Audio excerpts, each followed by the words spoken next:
Après avoir conquis le cœur de millions de fans pendant des décennies avec ses douces mélodies et ses paroles poétiques, Salvatore Adamo, une icône de la musique franco-italienne, fête aujourd'hui ses 80 ans avec un sourire plein de bonheur. Mais ce qui le faisait briller n'était pas seulement ses performances musicales ou les applaudissements incessants du public, mais quelque chose de très privé, de très sacré. Il était sur le point de se marier à l'église avec sa partenaire. Pour beaucoup de gens, le mariage à un âge avancé est rare. Mais pour Adamo, c'était une promesse enfin tenue, un témoignage d'un amour durable, secret et profond. Dans une récente interview, il n'a pas caché son émotion en révélant « Je l'ai aimé toute ma vie, et maintenant il est temps de dire « oui » devant Dieu ». Un mariage à l'église n'est pas seulement un rituel, mais une promesse d'amour éternel. La femme à ses côtés, celle qui a toujours été derrière les projecteurs, à ses côtés pendant ses longues tournées et ses moments les plus calmes, deviendra désormais officiellement son épouse lors d'une cérémonie solennelle. Ils sont ensemble depuis de nombreuses années, partageant joie et peine, élevant des enfants, affrontant les défis de la vie. Mais pour de nombreuses raisons personnelles, aucun mariage religieux officiel n'a jamais eu lieu. Jusqu'à présent. Salvatore Adamo a déclaré un jour qu'il avait toujours cru que l'amour n'avait pas besoin d'être montré pour prouver sa valeur. Mais se marier à l'église a une signification très particulière. Né dans une famille catholique, il a toujours gardé sa foi et ressenti le caractère sacré de l'amour sous la lumière divine. En grandissant, il réalisa que le temps était plus précieux que jamais et qu'il était temps de faire ce qu'ils chérissaient tous les deux. Les préparatifs du mariage se sont déroulés dans une ambiance chaleureuse et simple. Pas de lumière de scène, pas de bruit médiatique. Juste les personnes les plus proches, les enfants, les amis de longue date et quelques collègues proches de l'industrie musicale. La cérémonie aura lieu dans une petite église en Belgique, un lieu associé à des souvenirs d'enfance et à l'époque où il a commencé à composer ses premières chansons. Je n'ai pas besoin d'un mariage somptueux, a-t-il confié. Il suffit de se regarder les uns les autres, à la lumière de l'église, et de prononcer nos vœux. Le véritable amour n'a pas besoin d'applaudissements, il a besoin de silence et d'un cœur qui bat. Beaucoup de gens pensent que les mariages sont réservés aux jeunes. Mais pour Salvatore Adamo, c'est le début d'un nouveau chapitre de la vie, doux, simple mais profond. Après de nombreuses années consacrées à l'art, il trouve désormais de la joie dans des choses simples. Boire un café avec sa femme le matin, se promener dans le parc près de leur maison l'après-midi et relire les vieilles lettres d'amour qu'ils s'envoyaient lorsqu'ils étaient séparés. Cet amour, de jour en jour, devient plus fort avec le temps. Pas de scandale bruyant, pas de ragots, juste de la patience, de la tolérance et de la confiance mutuelle. C'est pourquoi, lorsque ce mariage a été annoncé, de nombreux fans ont été émus aux larmes. Ils aimaient Adamo non seulement pour sa musique, mais aussi parce qu'il représentait une valeur rare, l'amour durable. Ses enfants, qui sont adultes et ont leur propre vie, soutiennent sans réserve la décision de leur père. Ils ont dit qu'il avait été témoin de l'amour de leurs parents au fil des années et qu'il avait toujours espéré qu'un jour leur père ferait cela pour eux.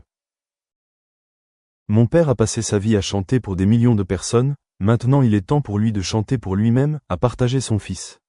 Sa famille lui a préparé un cadeau de mariage surprise. Une compilation vidéo des beaux moments de sa vie avec sa future épouse, depuis leur première performance jusqu'aux simples moments du quotidien. Tout le monde n'a pas la chance d'être aimé et aimé aussi profondément que Salvatore Adamo. Dans les dernières années de sa carrière, il n'apparaît plus beaucoup sur scène, mais compose encore régulièrement.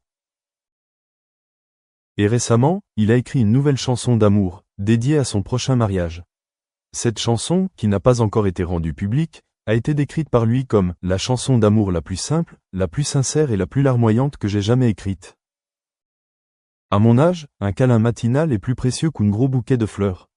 Un regard entendu est plus précieux que 1000 compliments. Et un oui à l'église peut faire battre mon cœur plus fort que n'importe quel applaudissement, a-t-il déclaré. Salvatore Adamo, l'artiste derrière des chansons immortelles comme « Tombe la neige » ou « Inch'Allah », se prépare désormais à franchir une nouvelle étape dans sa vie. Un mariage sacré, simple, mais plein d'amour. Ce n'était pas seulement un beau moment dans sa vie, mais aussi une source d'inspiration pour de nombreuses personnes qui croient que le véritable amour n'est jamais trop tard. Quel que soit l'âge, quel que soit le nombre d'années écoulées, l'amour peut toujours fleurir, tant que deux cœurs battent à l'unisson. Le mariage religieux préparé par Salvatore Adamo n'était pas une affaire somptueuse, mais il avait un esprit classique émotionnel, fidèle à son style et à son cœur artistique. La cérémonie, qui se tiendra dans une église historique de la périphérie de Bruxelles, un lieu qui conserve de bons souvenirs de son enfance, réunira sa famille proche, des amis de longue date et quelques anciens collègues de l'industrie musicale. Son épouse, qui est à ses côtés depuis près d'un demi-siècle, portera une simple robe ivoire, portant un petit bouquet de ses œillets blancs préférés. Adamo, dans un élégant costume gris, lui tiendra la main alors qu'elle marchera dans l'allée, ses yeux brillants d'une joie indescriptible. J'avais l'habitude de chanter pour l'amour, j'y écrivais des chansons sur la nostalgie, le désir.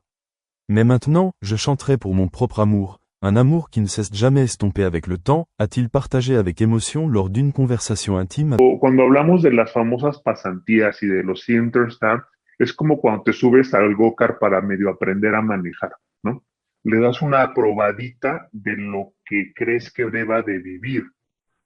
Y hay unos modelos ya muy interesantes, por ejemplo, uno que me llama mucho la atención es el modelo de TEC de Monterrey, el TEC 21, que dice, ¿qué crees? No es probadita. Para que pases esta materia tienes que ir tú a buscar ese Inter. Yo no te lo voy a conseguir. Para que pases esta materia tienes que traerme una evaluación 360 de la empresa en la que te dieron el Inter como si fueras un empleado formal y tienes que mantener y tienes que llevar un proyecto y tienes que X, Y, Z. No es, lo peor que puede pasar contigo es que repruebes la materia. Lo peor que puede pasar contigo es que no demuestres que tienes competitividad laboral. Ahí es donde está la clave. Y nosotros como docentes de repente decimos, oye, sí, que los estudiantes aprendan en línea, pero yo no aprendo en línea. Por ejemplo, nos pasa mucho en Coursera. Cuando integramos con universidades, el estudiante se monta muy rápido y el profesor nos pregunta, bueno, ¿y cuándo es la capacitación para usar Coursera? ¿No? ¿Dónde va a ser la capacitación para que nos enseñen cómo entrar y cómo servir y cómo subir nuestro contenido y tal? Ah, maestro, hay un curso específico para que eso. Ah, pero entonces no va a haber nadie que me acompañe, no va a haber a nadie que yo le pregunte, no va a haber a nadie, porque simple y sencillamente queremos expresarle al mundo educativo lo que nosotros hemos vivido pues, en nuestra labor docente durante muchos años. Entonces creo que es un gran momento en el cual estas reflexiones que nos hacemos no deberían de quedarse simple y sencillamente en sabemos que tenemos que cambiar. A mí me parecería muy triste ir a finales de 2022 y que todo esto que el mundo nos enseñó se haya simple y sencillamente hecho de lado para decir, bueno, pues fue una experiencia interesante, ahora al aula nuevamente, ¿no? Gracias, Cristian. Enrique, Universidad Empresa, ¿qué piensa? Gracias, Jonathan. Fíjate que yo lo veo y ahorita escuchando aquí a los colegas docentes, yo lo veo desde fuera, de ese ámbito, y justamente los usos y costumbres de los académicos, de los docentes, pues tuvieron un choque generacional súper importante con esta nueva normalidad, que ya va a ser como decía Cristian, yo coincido mucho con él, con todo lo que dijo ahorita, y nosotros lo vivimos día con día con toda la academia, armamos cursos, porque evidentemente pues durante el primer